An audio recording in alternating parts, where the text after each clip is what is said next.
The ultimate all-in-one electric homebrewing system is here. The new Grainfather G40 can produce up to 11 gallons of beer and features all the latest advancements in homebrewing technology, including wireless control so you can monitor your brew day from the Grainfather app. With an innovative new grain basket design that improves workflow, reaching mash efficiencies of 75% or more is easy. The 3300-watt heating element brings your wort to a boil quickly without any scorching, and the large hot plate filter guarantees that no unwanted grain matter or hop trub reaches your fermenter. Every G40 comes standard with a high-powered built-in pump that can handle temperatures over 200 degrees Fahrenheit and a full 3-year warranty that guarantees you'll be able to keep on brewing no matter what. The Grainfather G40 is available now at your favorite homebrew retailer or online at grainfather.com. Today's show is brought to you by Imperial Yeast. You hear us gushing over Imperial Yeast all the time, and that's because their yeast performs for us in every batch that we brew. Imperial Yeast is adored by commercial breweries and home brewers alike. Their pitch-right pouches are jam-packed with over 200 billion fresh yeast cells, guaranteed to deliver flawless, fast fermentations every time. Imperial Yeast strains are grown by a team of pro brewers and home brewers who live to help other brewers learn more and ferment better. Join any recipe receiving tier of our Trub Club and get a free upgrade to premium Imperial Yeast with every recipe kit that ships out to you. Learn more at homebrewhappyhour.com/club and come brew with us.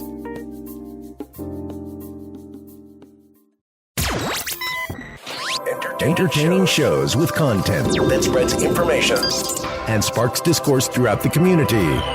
This is the Pearl Media Network. Homebrewer Showcase, an interview with Jonathan Marut. This is Homebrew Happy Hour, episode 276.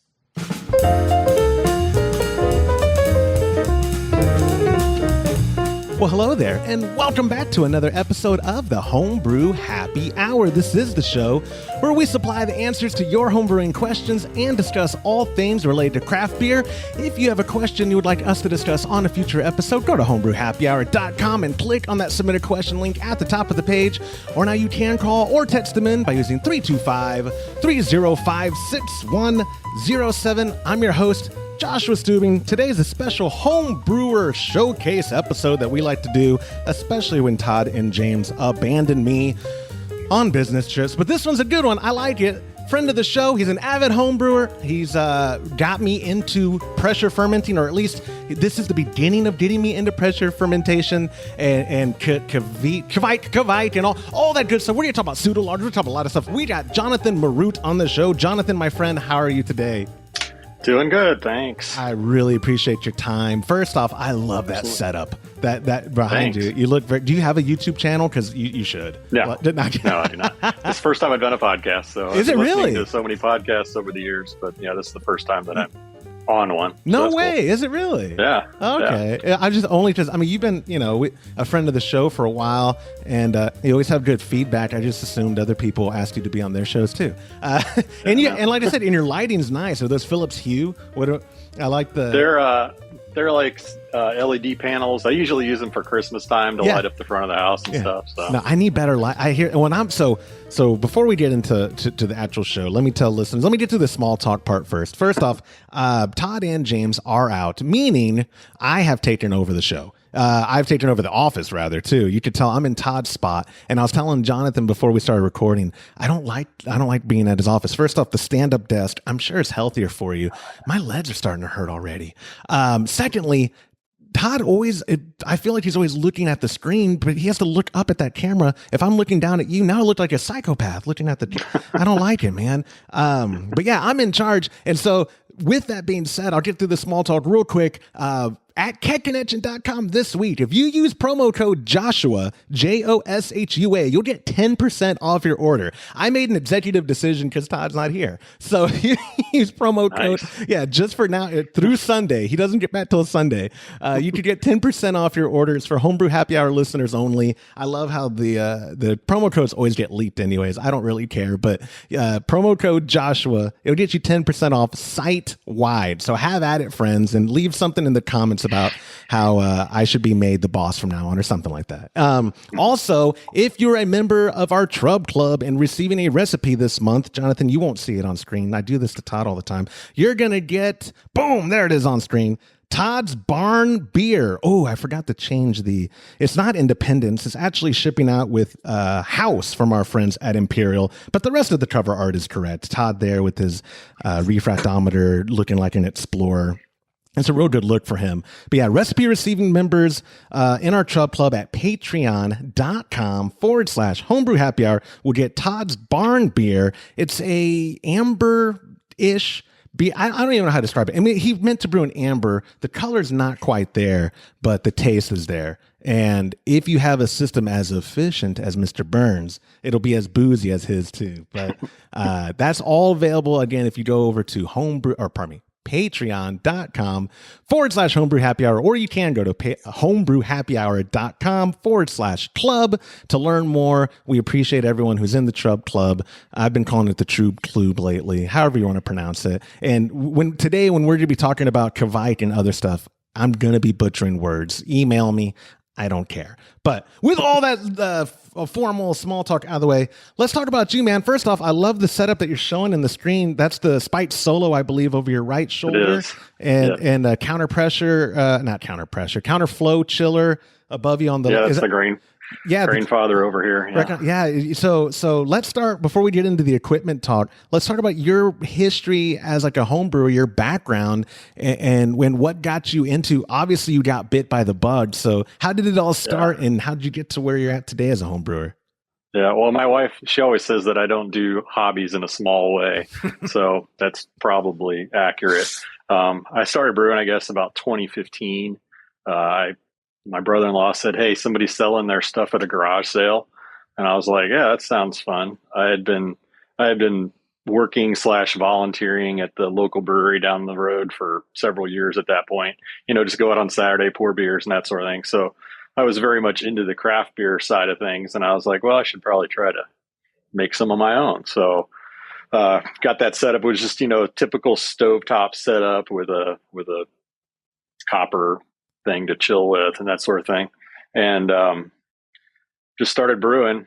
There's a pretty big homebrew supply place very close to where I live, just a few miles down the road. And, I was able to hook up with those guys and buy kits and that sort of thing. And just started with kits to start with. And just the extract, they were using liquid extract at that point, liquid malt extract, and then just steeping grains at the end. And I think I did about 5 batches that I bottled. And at that point I was like, no more bottling. It's the worst. And so that's how I found Keg Connection. I was like, oh, Comanche, that's cool. So, just down the road a little ways, I'm here in Fort Worth. So, ordered up some kegging stuff and started doing that. And, I guess I started kegging, and then shortly thereafter I started with all grain brewing. Got the Grandfather, what they now call G30. It was the Connect at that time. And, just started doing all grain. And I, the local homebrew shop, they had a podcast. They had a podcast for a long time. Yeah, you're talking about Texas Brewing. Yeah. We didn't name names. Okay. So they had a podcast for a long time, and I learned a lot from those guys. And their podcast kind of went away, I guess, during COVID. Yeah. They had some changes in their personnel and their business model and that sort of thing. I'm still able to get supplies and stuff from them, but their podcast went away. So I was like, well, I need to find a new podcast to listen to. So that's when I started listening to you guys. You poor thing. I'm so sorry. No, it's interesting because that group of guys, they all kind of brew the same way. And then you guys kind of all brew the same way. You have similar tastes for beer and similar methods for brewing beer. Right. So by switching over to a new podcast, it's been good because it's kind of given me a whole different perspective on things, just different methods, different tastes and that sort of thing. So it's been good. Yeah. Electric. So for your all grain, you're saying electric brewing's all you've known, right? For all grain brewing. Yeah, I haven't done any propane. I do use a turkey thing to heat sparge water for the Grandfather, but other than that, I just use electric. Do you remember the first extract batch that you ever did? Yeah, Yeah. What was the I think style? it was Some what do they pale, call it? maybe? No, it was a session IPA. It was a Mosaic session IPA. That's So not actually not a supposed, bad one to start with. I love yeah, Mosaic. Yeah. yeah. It was just it was like a 4.5% Did, Mosaic yeah. pale ale kind of thing. Were you happy with how it turned out? Because I love a lot of brewers. Either when they first start, they're like, "Oh, my first batch was phenomenal. That's what kept me going," or my first batch was awful and I wanted to do better, and that kept me going. Yeah, no, it was good, and all the kits that I did were good, and I've had a lot of luck. I've really only dumped one batch in over the years, and that was one that got scorched and couldn't be saved. Was that on the Drain Father? No, it was actually on the spike. I scorched the wort. Been there. I've actually scorched the wort on every system, 10, I think. Yeah, it was a 10-gallon batch, so it was a big dump. But oh well, the grass is well fertilized. That's right. That's funny. Yeah, I was going to say with the Drain Father right there next to you over your left shoulder. Yeah, when they changed the name to the G30, that always confused me now. I mean, they changed it when they launched the G40 and then the what's the biggest one they have? Is it a G60 or G50? 70 or G70. Thank you. Yeah. Yeah, the G70. So, because you're right, it was always just called the Grain Father or Grain Father Connect, and now it's like, oh yeah, the numbers, the liters, and I got to do the math in my head. And how long of brewing on that 5-gallon batch Grain Father system before you were like, I got to up my batches, because you're obviously brewing 10-gallon batches now in the Spiked Solo. Yeah, I actually at one point I had 2 Grain Fathers, so I would do double batches to make 10 gallons. And after a while, I was like, I should just get a bigger system. So I sold one of them and used some of that money to get the Solo. Yeah. How have you, obviously, let me put a preface here that we love Spike. Spike's great. The prototype that we have did not work out for my pop is still dead set on like, oh, I'm gonna drill better holes in the basket, son. We're gonna make this thing work. And then I got a G40, and not saying it's better than the Spike by any means. I'm just saying this was a retail release of the G40, and I was like, pop, let's just brew on this. Like, I don't want to have to fabricate this prototype, but I've heard that the retail release of the Spike Solo is just phenomenal. How have you enjoyed brewing on it? Yeah, I've really liked it. There's a lot of mods that people do with these systems. I bought this system used from a guy who had it for quite a while, and he had hard piped the whole system. So it was just loaded with stainless. And I've kind of broken that down some and simplified parts of it and complicated other parts of it. I actually run it as an external Herm system now, so that I'm no longer having to fire the main coil during the mash, to avoid all the issues with scorching. Because I don't think that the scorching it's not something that happens every time, but if you're brewing something with a lot of wheat and oats in it, it definitely becomes more of a possibility. So I just wanted to eliminate that possibility. So I have a stout counterflow chiller that I use with another vessel as kind of a hot liquor tank. And then instead of chilling in the coil, you're warming in the coil. So I'm circulating the mash through that. Interesting. That again, I say it every show that it's the best time ever to be a home brewer. Like, it's the best time ever. And with the advent or the invent of the internet and having access to that on your, like you said, the things people are doing to mod their all-in-ones or anything in our space, it blows my mind sometimes. Is that an area of the hobby that you find yourself diving into? Is like I've got this piece of equipment, but it could be better, and then just definitely. I mean, all the all-in-one systems, they're always kind of criticized for efficiency or lack thereof. Right. I know you guys with your system, Todd talks a lot about the efficiency. And I think I was chatting with you one time on YouTube when you were talking about that system, asking what kind of efficiencies you were getting. And I think James was saying, well, like 70, but then Todd was like, probably more like 80. And I was like, yeah, that makes sense that he's getting better numbers than what he expects. Because I know with a 3-vessel system, that's typical that you can get even higher efficiency. Yeah, and he just likes to brag. We know he always. I say brag, like, oh yeah, you got a boozy amber, Todd. But people write in all the time. You can just change the number. Like you use Brewer's Friend, right? You can change the numbers to bring it down. He's like, no, I like to. He gets a kick out of it.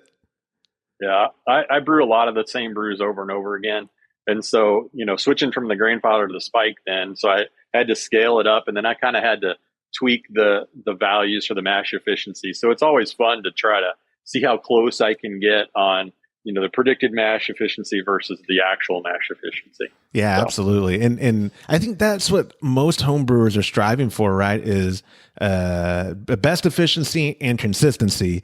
And so that because I'm like you, where I like to brew the same thing over and over. And spoiler alert, it's Kolsch. And so I do like brewing it over and over. And if I just replicate my numbers every time, I just feel good about myself. I'm like, okay, my system's dialed in, the recipe's dialed in, everything's going good. Fermentation, that's the side of things I'm working towards dialing in even better. And we'll elaborate on that. You're gonna help me understand pressure fermentation and how I can maybe utilize it for my future brew days. But let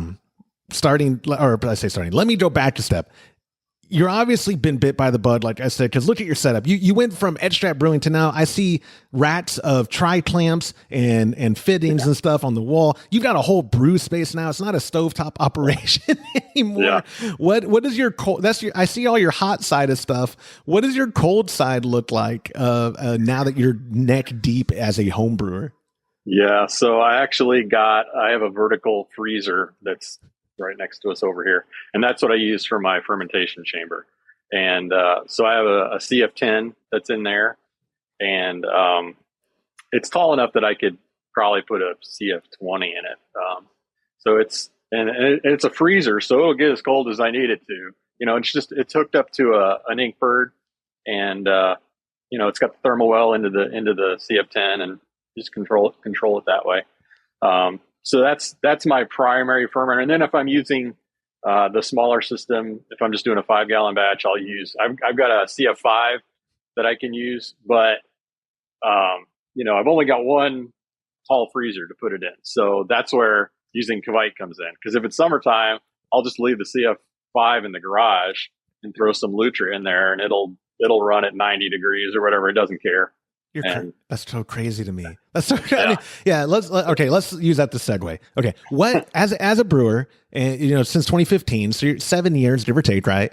And what got you down that rabbit hole of experimentation, I guess, with different yeast? Or was it because we're in Texas and temperature control isn't the most convenient thing unless you have a lot of fridges available? Yeah.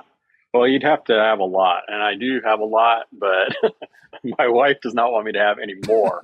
So, I've got like a little chest freezer. I can put a 5-gallon thing in there, a plastic fermenter in there, like a bucket or a fast ferment or something like that. But I can't fit my CF5 in there. So if I want to use my CF5 for something, it's either going to be in the big freezer or it's just going to be out in the garage. And if it's in the big freezer, that means the CF10 is not in there, which means I don't have 10 gallons of beer fermenting, and I would much rather have 10 fermenting than 5. So yeah, it was kind of a flexibility thing. And I haven't been doing it that long. I've been doing Kveik a couple of years now, and pressure fermenting about a year. But it definitely gives you a lot of flexibility in Texas, especially in the summertime. I haven't used Kveik so much this winter just because if I wanted to do my NEPA at 90 degrees, I would have to heat the freezer. Go the opposite way. Yeah, exactly. So in the winter, I'll use something that doesn't have to be so warm. And in the summer, I'll use the Kveik. I was going to ask, so it is temp? I mean, you have to be in the higher range of temps. You don't have to, but Voss, I use Voss more than anything else. And Voss is available dry. I use dry yeast whenever I can, just because they're so much easier. You don't have to make starters, none of that stuff. And you've got tons of yeast cells. So I just throw it in there and it goes. I mean, Voss will take off within 20 minutes of pitching it. No way. It will start bubbling. Oh yeah. No way. It's insane. You won't even be cleaned up and the airlock will already be bubbling. We're going to do a live stream, Jonathan. We'll do a dual brew, and I'll hold you to it. I'm not making a $5 bet yet, though, because I'm not. I don't want to lose the Yeah. you too. Right. So wait, so okay. So let's start with Kveik, because again, I brought you on the premise that I'm going to just ask you.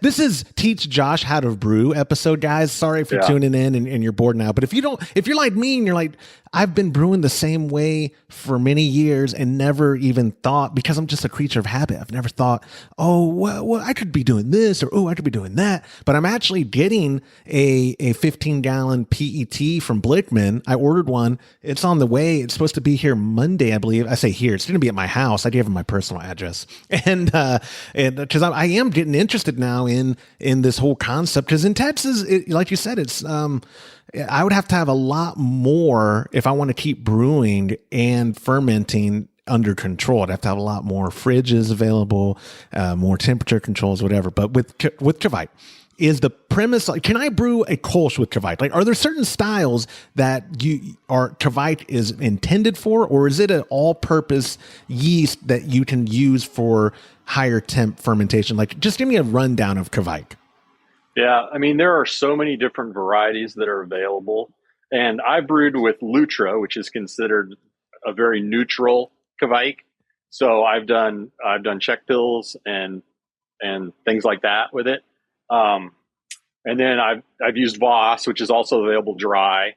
And that one at higher temperatures is going to give you a lot more of an orangey citrus flavor. So if you're going to make a NEPA or hazy IPA or something like that, it's perfect. I know that's not necessarily the kind of thing that you would brew. So I would probably steer you towards Lutra. And then there's another one called Hornindal that I've used, which is similar to Voss.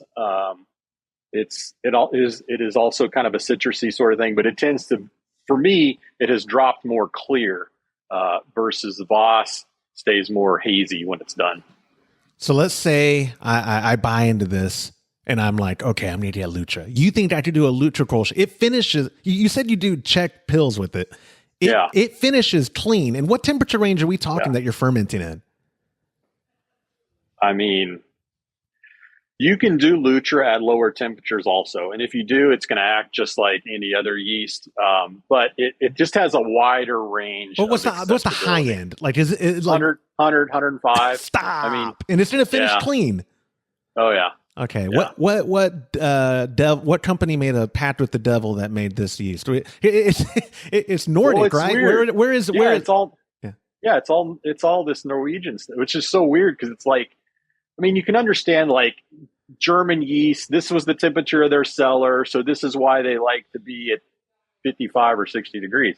I don't really understand the background of why these Norwegian yeasts like hot temperatures, but generally all the Kveiks will tolerate very ridiculous temperatures compared to what you're used to. So Lutra is your recommendation for me. Yeah. And I would probably try to do like a Czech pills or something like that. I think with Kolsch,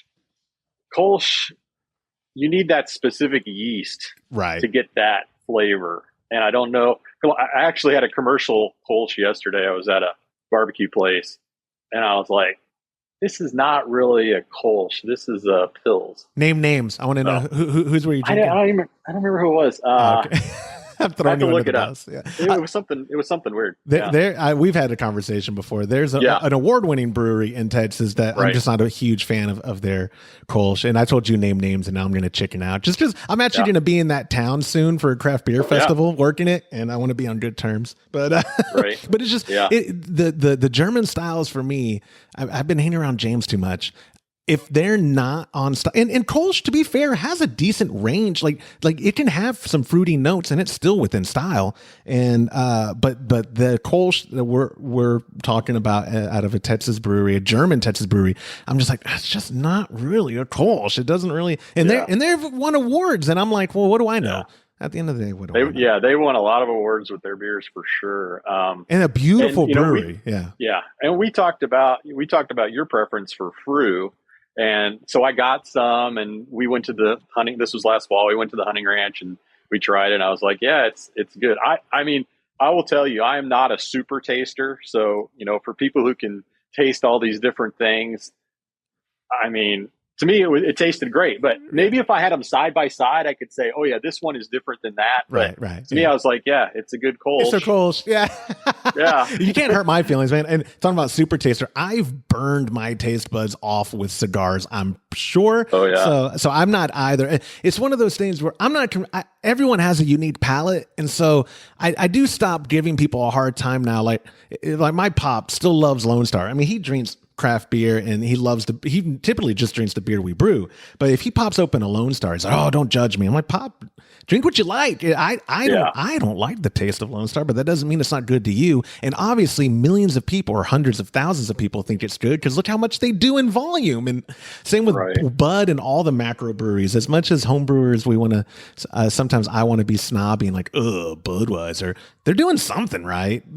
Right. Everybody has to brew it. But all right. So I'm going to, you think the Czech pills would be my best bet. If I'm getting into Kveik, I should try, you're saying Lutra is the first strain I should try. And dry is what you're recommending. Tell me why. I use the dry. Tell me your mindset again. So you with the liquid, you feel like you need to make a starter, and with the dry, you just sprinkle? I mean, you have to take care of it. You have to keep it at a decent temperature, and you have to use it within a certain amount of time. And, just the amount of yeast that's contained in that packet is nowhere near the amount that's in the dry.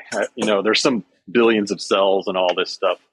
I don't do the math, but I've heard that the dry is just enormous. Okay. And are you a sprinkler or are you a hydrator? Do you rehydrate the I just dump it in there. Okay, that's what. Yeah, our buddy Joe, he's a sprinkler, and apparently we have segments of homebrewers where people who do brew in a bag, we call them either squeezers or no squeezers, and with the dry yeast, they're either sprinklers or not. So you just dump it right in. And I just throw it in there. And were you exaggerating on the 20 minutes? Because I'm going to hold you to. Well, that's with Voss. Oh, Voss is very fast. Yeah. That's right. But Lutra is, it doesn't mess around, especially at the higher temperatures. At a lower temperature, if you ferment it at like an ale temperature, like 70, 75, it'll act a lot like an ale. But the whole point of Kveik is to be able to do it hot and fast. Perfect. And when I did the Czech pills, I turned it in a week. No way. Grain to glass. Yeah. In a week. Grain to keg. Yeah. Grain to keg in a week. And it's not powdery. It finishes, or you said the Voss, pardon me. So the Voss will finish powdery, right? You said because it's kind of on. Yeah. But the Lutra finishes clean. I'm just writing. Well, I mean, it's not going to be like crystal clear. No. I just meant like crisp and clean. Oh yeah. I'm just getting this all recorded so that way when I mess something up, I'm gonna put you in the listener feedback part. Like, no, on this episode you said, Jonathan. Right. No. Well, and I'm sure there'll be people who write in and tell you I'm doing it all wrong. But there are literally dozens of Kveik strains that are out there, and I have 4 or 5 different other ones in my fridge that are in dry form that I do a smash brew often, an IPA, and I need to get an open fermenter so that I can try it, to compare to my Voss, because I do a Citra IPA and it's just 13 pounds of grain and throw in the Citra and throw in the yeast. So I want to try it with a different Kveik so that I can get more experience. Do you ever write like catalog your brew days in article form? Yeah. Then we need some. No, I can't. We'll work out a deal. We'll start paying you, man. We need to have the Kveik from the streets or something set. Like we have articles on our site because me, Todd, and James are not going to be brewing like you're talking about these IPAs you're doing and throwing in the different strains. Like no, I'm going to start with the Czech pills. I'm willing to try that because you're not the first person. If you're a member of the community and you're like in our Facebook group, and you see a ton of people just raving about this process of like, oh yeah, I brewed this, double IPA and used Voss and boom, I was drinking it in 9 days or whatever. And so I mean, I'm slowly turning to the thought. I would like, I don't know if you're that familiar with Imperial Yeast. They are liquid. Is there any of theirs that you've used that, Lutra, is it just so unique? Like, no, you need to use that, or is there a liquid equivalent? Because, obviously, Imperial, talking about finishing quick, I've been a huge believer of theirs. Not that I'm not willing to use other yeast, and they know that, but do you have any experience with their liquid Kveik strains? Not with their Kveik. I have used a couple of their other ones because for a while I got a couple recipes, of yep. the recipe kits from you guys, Yeah. but then I had so much to brew that I was getting backed up, and It I was like, happens okay, I a gotta lot. stop. Yeah, it happens to a So, lot of people. yeah, Lutra has been available for a long time in the liquid form, and then the same manufacturer of that started putting it out in the dry form. So I have used it in liquid form, and now I just use it in dry just because it's easy to just keep packets around. Yeah. But I did like the liquid that you guys sent me from Imperial. Yeah. I think it was Dieter. I think I did a Kolsch. You did the Kolsch then, yeah. Yeah, and that was good. Yeah, it finishes quick. Really Lutra, it's Omega, right? The one who's making that. I think so. Yeah. Yeah, I think they made. I didn't know. Okay, so they're also the ones making the dry. Yes. Oh, okay. I believe it is. I believe it's the same. I'm sure it is. Right. I just assumed it was Lalaman or one of the other ones because I didn't know Omega did dry. For the Voss. Okay, yeah, right. I would say that's the most popular one of Voss that I've heard, and I don't know if Voss is their name for it, but that's the strain name, right? Like, I don't know how it works. Yeah, and some people say that the Voss that they use is like a very specific isolate of, like, if you went to Norway and got the real stuff, it would be a broader mix of a bunch of different strains, but this one's like an isolated thing. I don't know if it's true. I'm not that far into the weeds on the Kveik.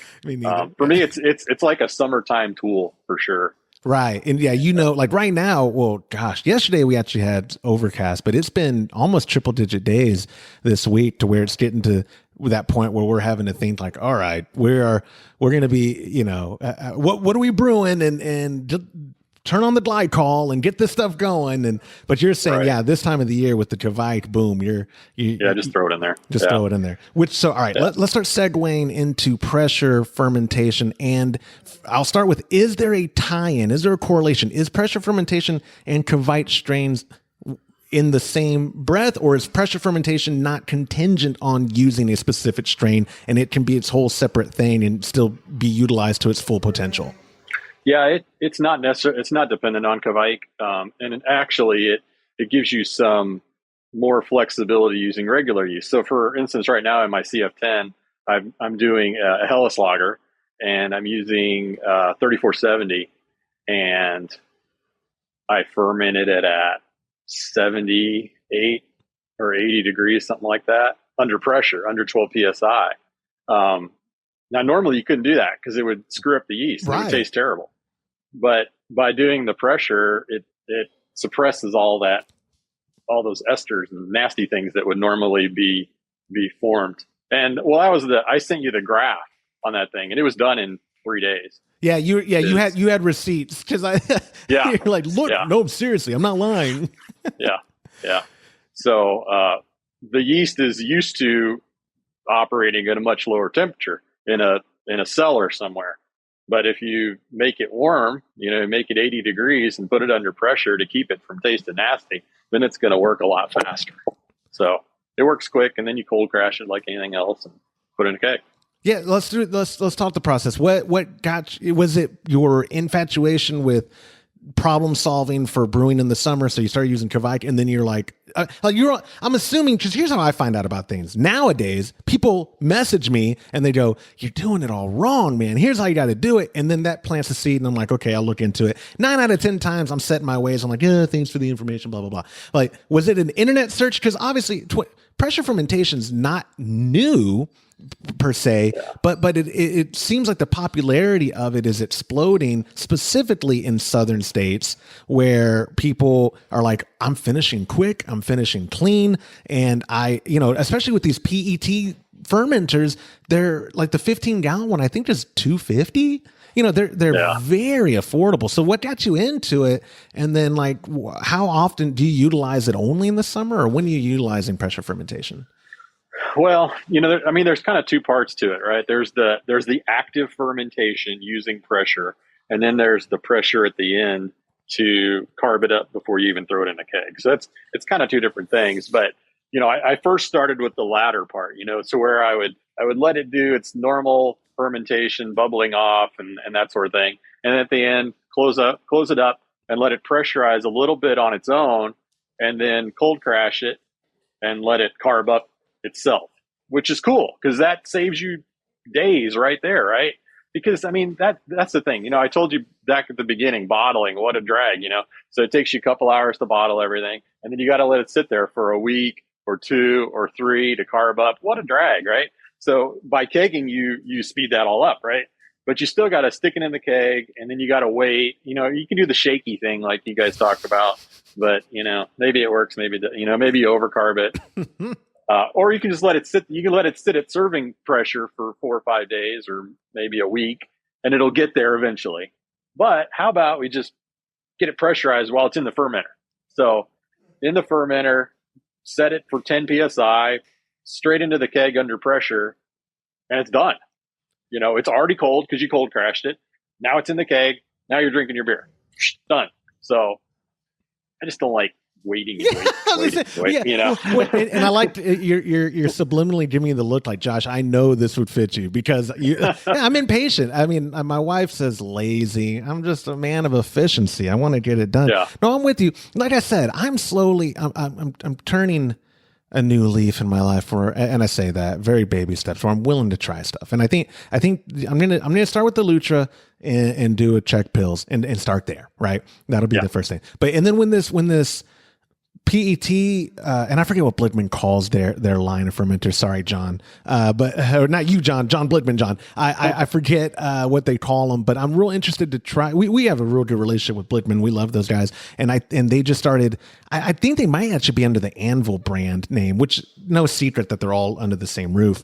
But every manufacturer, it's almost like I won't say it's like duo tight, where the new explosion, but like John Guest fittings had been around forever, not that big a deal. And then all of a sudden this explosion of, everything's duo tight, do this. I feel like with PET fermenters is having its own day now because people maybe are more price conscious with how they're spending their money these days. Lord knows ingredients are going up ridiculous amounts in groceries, and I won't go down that tangent, but so you can get a really nice CF15, but it's going to cost you some money. It is worth it in my opinion, but other people are like, or I could get 5 PET 15-gallon ones and something. But I will be interested to try. Do you have any recommendations when I first get it as to a style that's best fit for trying pressure fermentation? And like you said, the two parts, like actually fermenting primary under pressure, not just carbonating in the vessel.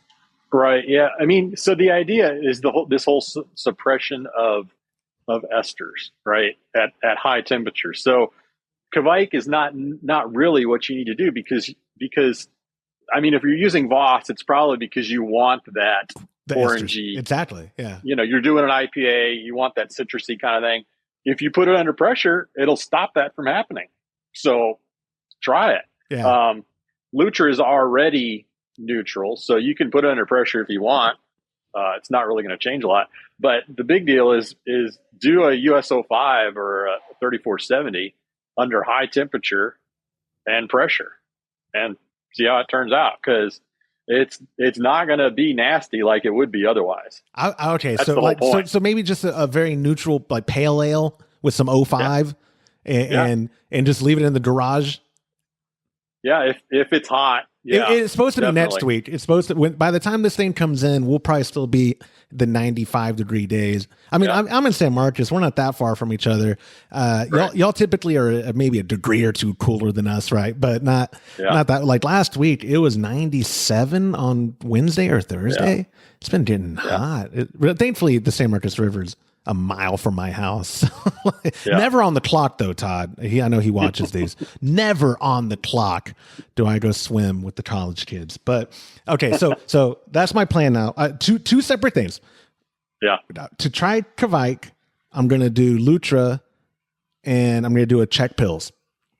And then to try with my first pressure fermentation, I'm going to do US-05 with a pale ale. I mean, like, pale IPA. Because like what you're saying is a more neutral beer to where we know if it was done outside of pressure, what the result would be. It would be, for me, not enjoyable at all. It was almost like my Kolschweisen a couple years ago. Right. Exactly. So ester suppression is the point of it, is what you're saying, the pressure. Yeah, basically. Yeah. You're enabling the yeast to operate at a much higher temperature than normal without getting nasty.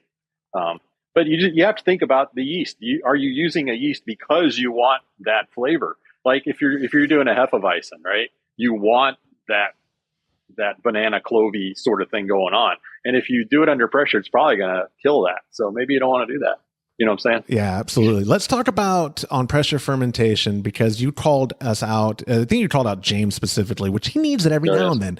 Let's talk about the safety side of it, if you don't mind. Yes. Look, I have. Whoa. I have some. You got one. Hey. No, this is not the new thing. Oh, I thought this is not the new thing. This is the existing thing. Okay, so this is the spike. What do they call it? The pressure manifold. Yeah. So it's got three things on it. It's got the gauge, and it's got a gas post on it, and it's got the pressure relief valve. So the pressure relief valve is set for 15 psi, which is the limit of the fermenter, and this is a safety thing.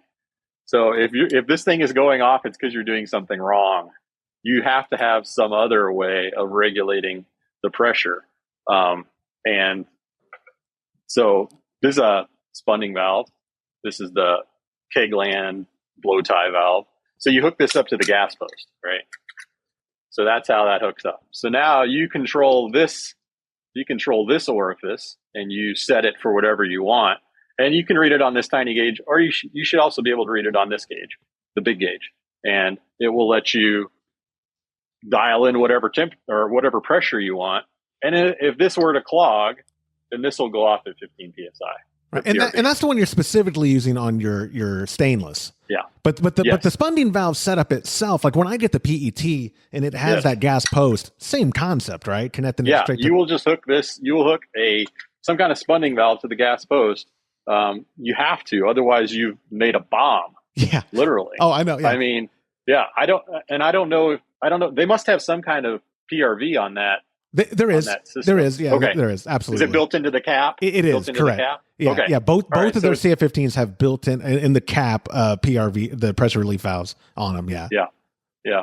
So with your new PET system, if it's built into the cap, and then you can hook this to the gas post to regulate it.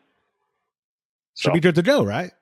Yeah, good to go. And you can, if you want to, once you throw the yeast in there, you can put the top on, and you can hook CO2 up to it and put the whole thing under pressure to start with. Then you don't have to wait for the yeast to create its own pressure. So hit it with 15 psi, then you'll know the PRV works, right? Because it'll pop off as soon as it hits 15 psi. Then you can hook this thing up. You can hook up your spunding valve, hook that up to the gas post, and you can dial it in for 10 psi or whatever pressure you want the system to be running at. I'm gonna have to build up to that. I don't know how long. I mean, we've been talking for a while, like in regards to a year or so ago that you first reached out to us. So I know it's been a while, but I don't know if you know how I feel about pressurized vessels. I'm gonna have to work up to that part. Oh, I am with you. I'm with you on that. You do not want to have a bomb in your garage. I don't. And I still, Todd is extremely careful. I won't throw him under the bus because he's not here to defend himself anyway, but he loves terrifying me when he knows what he's doing, but I'm not in the know of what's going on. And so like the noise a relief valve could make when it hits its limitations can be it could be pretty abrupt, right? Yeah. And he'll do it on purpose sometimes just to get a rise out of me. Or when we were doing a video, we're about to release a video on our new soda carbonating kits that we're putting out for, people like making sparkling water at home in 2-liter bottles. And they're perfectly safe.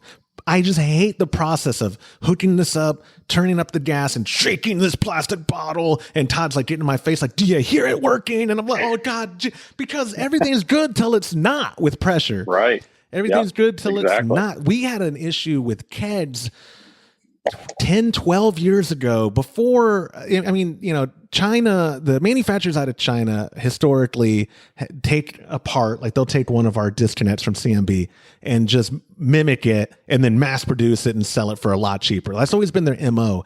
And 10 years ago, they were doing that with kegs, but there were stories coming out in our industry of some of these kegs that they weren't NSF, which at the end of the day is just paying to get certified, but they weren't ever tested is the main thing. And some people were getting explosions. Can you imagine how terrifying is that? Yeah. If you hear in your garage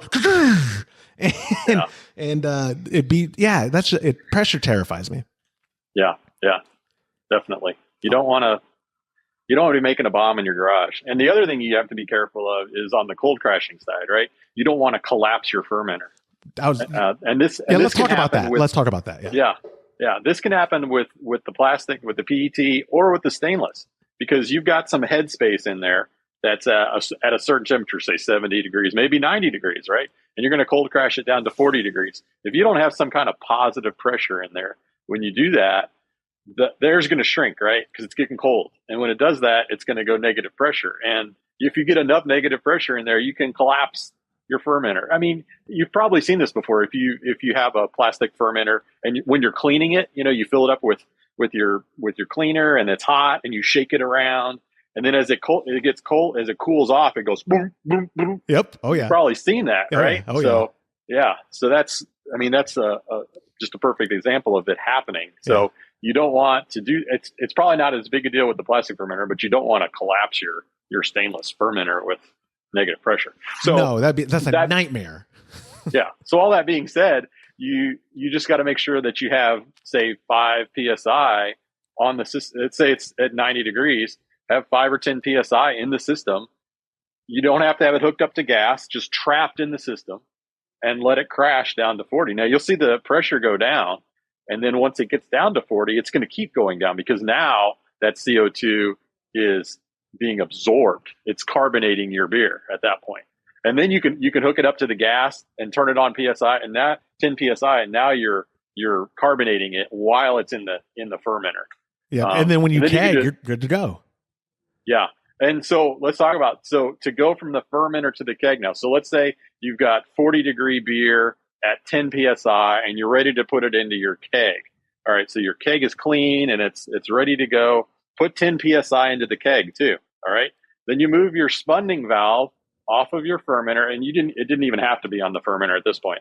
You move your spunning valve over to the keg. All right. And it's set at 10 PSI. So everything's balanced here. All right. Now you hook a tube from your fermenter to your keg to the liquid outpost, because you want the liquid to go down to the bottom without of the keg, splash. Yeah. Yep. And then on the inside is where you have your spunning valve, and you open the valves and nothing's going to happen. All right. Because everything's balanced, and you crack that spunning valve a little bit, and all of a sudden it'll start flowing. It'll start flowing. This is how you transfer. It has to be under. You have to, because if you take it out of that keg at 10 psi and it's already carbonated, and you throw it, let's say you just open the top of the keg and throw it in, guess what it's going to do? It's going to foam, right? But by keeping it under pressure, you're protecting it from oxygen, yep. And B, you're making sure that that CO2 is not going to come out of solution and make a foamy mess. It's not going to foam at all, because it's under the same pressure as it's coming out of. Right. You've balanced it, for lack of a better term. Yeah. I like that. I like the detail you went in, because I was thinking, I either got to get him to come to San Marcos and do this again, or no, I'll just rewind this episode after we publish it. I'll just watch it. And I'll be incessantly in your messages like, okay, so at this point, I mean, I know what I'm doing, but my dad wants to know. I like throwing other people under the bus. I had in my notes something you had mentioned in our chat before we started was getting into pseudo lagers and brewing pseudo lagers. And I know that might be a step back of some of the stuff we've covered, but a lot of people who listen to our show are pretty brand new to brewing, but they've maybe bought commercial, pseudo lagers, and they're available. Can you're a fan of the style, right? It's just a way of making a lager that it doesn't take a long time. Is that all that means? It doesn't take a long time. Yeah, I mean, you're not necessarily using a lager yeast. You could be, right? If you're using a lager yeast under pressure and high temperature. I mean, that's my Helles lager is a lager yeast, but it was done in 3 days, and I could have kegged it in 5 if I wanted to. I was out of town, so I didn't. But you still lager it in regards to the cold side, or no? Okay, I'm gonna. You can. Okay, yeah, you can. I mean, I'm gonna have you and Lorena. We're gonna have a debate night, and you and Lorena just she'll be like, "That's not a lager," but that's why they're pseudo. Well, it's a pseudo. I mean, how long did they really lager a beer in Germany? Oh, how long? Months and months and months. Because they can, because they're cellars at 60 degrees or whatever.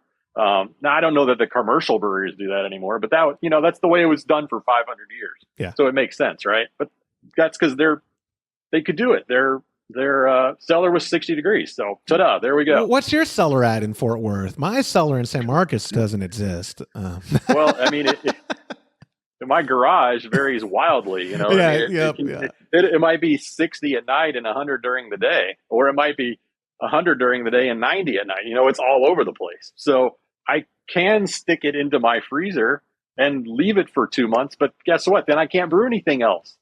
So I would like to move it along.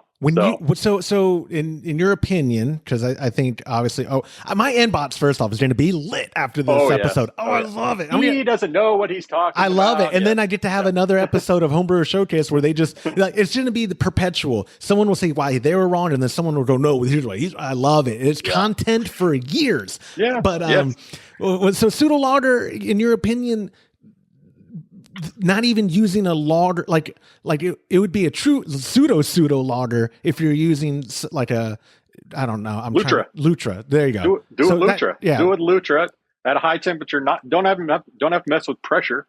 Just do like the Czech pills we were talking about doing. Do a Helles lager. Do you think it's close enough that I can like if I give like the Czech pills, like if I try to replicate like Urquell, right? That's probably my favorite of all time. That's what I did. You think I might be able to convince people it is lager yeast, and I use is it you're making the claim that it finishes out clean enough to be convincing that that's a Czech lager, obviously. Like I've said, I am not a super taster. Okay, but I have entered this in my little local homebrew club. We do a little. You say local? Thing. Your area is huge, though. Dallas Fort Worth has a lot of good brewers. Yeah. So I do the Cap and Hair Homebrew Club, which is here in Fort Worth, and they do a monthly thing, and they have some very qualified people who taste beers, like in terms of Cicerone, Master Cicerone, all this stuff. I entered my Czech pills a few months ago, and I got second place for it, and out of a dozen beers. So it's not like this is the greatest thing ever. You're being humble, but it finished. It medaled. Yeah, and they came up to me afterwards and said, "How long did you lager it?" And I was like, 6 days. you confessed? Yeah, 6 days. Did they take your medal away? It was a cold crash. It wasn't even lager. It was just cold crashing and sticking in a keg. So. Yeah, that's another term too. I love brewing, and I love the English language because words mean nothing. But I use the word lager and cold conditioning synonymously, and they're not. I know they're not supposed to be, but I always still do. And I'll be like, oh yeah, just lager for like a couple days or for a week, and like, oh, Josh, that's not lagering. Cold condition for a week. All right, wrapping up. I appreciate all your time. Before I let you go, I always like asking people. I think I know the answer. You're probably more like Todd than you are like me. With your brewing, what is your preference and style? Like, are you still exploratory where you're like, I like brewing a ton of variety and it depends on the season or this or that? Or you did earlier say, I like brewing a style the same over and over. Like, is it a good mix of what you're brewing, or do you like, is variety the spice of your brewing life? I mean, the variety that I'm most interested in right now is in hops. Just trying different kinds of hops. So I'll brew the same recipe and then just try different hops. And I've been working on New England IPAs, which are like their own special deal. And so that's like a whole nother thing to perfect. So those two things keep me pretty busy. But I do Helles lagers and Pilsners and stuff like that occasionally. I really like hops. So I'm not like huge into malty balance stuff like that. So, but I like Saisons and Helles lagers, and I like Kolsch. So the crisp things. Absolutely. And then I play around too with keto beer, low carb beer, which is kind of its own special thing. Low alcohol is kind of a thing these days, but you can have a low alcohol beer that still has tons of carbs in it. Yeah. Oh yeah. So absolutely. If you're doing the mash high and mash at high temperature to make a bunch of unfermentable sugar, that's not what I'm doing. I'm making a 1030 beer and trying to dry it out as close to 1.0 as I can, or even 0.99, because I'm trying to get the carbs down to less than 3. Jonathan, So are you health conscious? Is that what's going on here? Well, are you confessing you eat clean? I'm scrubbing this episode. Todd always gives me crap because I go through phases. I will be fat Josh sometimes of the year, and I'll be fit Josh sometimes of the year. It's a roll. Like I've been the heaviest I've ever been was I'm only 5'7", by the way. The heaviest I've ever been was like 230, and the lightest I'll get is like 159. And oh my gosh, I know. And that's a big. Oh, I know. I'm like Christian Bale without the talent, man. I just in and out of fit, and it's not even for a good role. It's just like depends on the time of season. And if we're doing like a beach trip and I have a couple months ahead of advance, I'm like, all right, I'll train a little bit more. I'll eat a little bit cleaner. But yeah, I have bringing it back to the show because we lost every other listener now. They don't care about my diet life. I've noticed like Athletic Brewing has a ton of money in their advertising, and it seems like it's paying off because the low carb, low ABV scene is very popular with new drinkers, with 21-year-olds and the 20-somethings that are like, I like getting a little buzz at the bar, but I don't want to lose my inhibitions and have to work it off all weekend on the treadmill or jogging or whatever. But are you getting into it just for the sake of variety with your brewing, or you're like, nah, you know what? Sometimes I just want to be healthier, and this would be a way to keep me enjoying beer and being as healthy as that hobby can be. Yeah, I've definitely eaten keto. I'm not doing it currently, but I did it for a year, 18 months at one point. And, if you're doing that sort of thing, you can't be drinking normal beers. Nope. It'll throw you out of ketosis immediately. Yep. So you can do White Claws, or you can do hop water or Michelob Ultra, that sort of stuff. But I mean, I've brewed keto saisons that have the same amount of carbs as Michelob Ultra, and it has a lot more taste. So interesting. See, that'd be another thing. We got it. Yeah, we can do another episode. I was saying we'll talk after this about getting you writing articles for us. Because that's so interesting that the keto saison. Well, that's not my style anyway. The saison. You don't like saison, huh? I don't. I mean, how do I word it? Like my experience with them in local, like at I think Jester King there's not many local. No, there's not. And the ones that I've had just were like, okay, like it's just it wasn't my thing. Very What's the astringent? What's the word I'm thinking of for the finish? Yeah, dry. It's usually a dry finish. Yeah. But anyways, what was that you grabbed? I thought you're. Oh, so here's a little this is a little cheap toy that people might like for their brewing. This is what's called a finishing hydrometer. So I know you can't read this, and if you're listening, you can't see it at all. But the gap, so the gap here is about 6 inches between 1020 and 980. So on a normal hydrometer, that would be about I was gonna say itty bitty, 3/4 of an inch. Yeah. So and you can use this for anything. You can use this for any beer to measure your actual finishing gravity. And some people may say, well, who cares? What it is, what it is, and there is truth to that. But, the regular hydrometers drive me crazy because, it's like this little micro 2-point differences. And this thing, difference of a point on this is like 2 millimeters. So I don't know if I've ever seen those. Yeah, I don't. It's very, very fragile. I don't know if you understand Todd's. I know. His reputation. That's why I bring it up. Yeah, let me just. Jonathan's going. Let me show you something Todd can break. Let me put this, exactly. Put this up on the street. So this is a neat little toy for determining your finishing, and anybody can use this because, like I said, it starts at 1020. So that's awesome. It just gives you it makes it a lot easier figuring out what your actual final gravity. Oh, totally. All right. So I actually am wrapping up now. You're brewing 10-gallon batches. I mean, you said you do 5 as well. What do you see the future? Do you think do we gotta get you over here and try out our 3-vessel and is 15-gallon or larger batches the future? Do you want to pursue pro brewing? What do you think you're going to take the next step? Because you're 7 years deep. What does the next step of brewing look like for you? Yeah, it's hard to know about the whole 3-vessel and larger system because right now I'm really constrained on fermentation space. I've got a 10-gallon and a 5-gallon, and I've got some smaller 5-gallon plastics. But if I wanted to get a row of 3 or 4 fermenters, I would have to get a glycol system, and so that's money. Step. Yeah, exactly. It's a big step. Yeah. So you're content. You're actually one of the. You're happy with your current setup. Well, Yeah.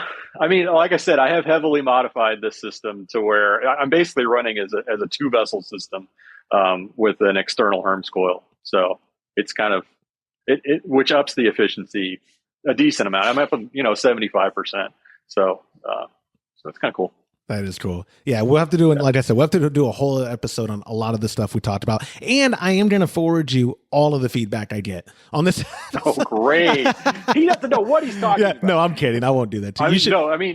That's the thing. I mean, the people in my brew club, there are dozens of people that have been doing this for decades.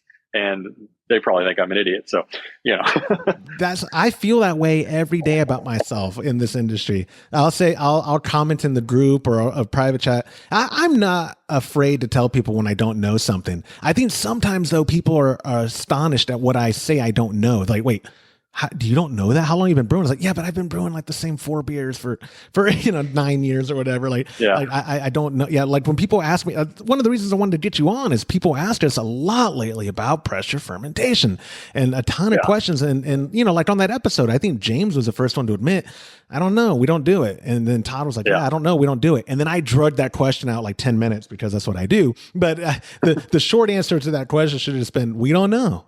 Sorry that Josh included it on the episode, but we'll have to have you back on again in the future. I know where you're at. You're, like I said, a friend of the show. So we'll definitely have you on. And I appreciate your time this week and coming and doing it while Todd and James abandoned me.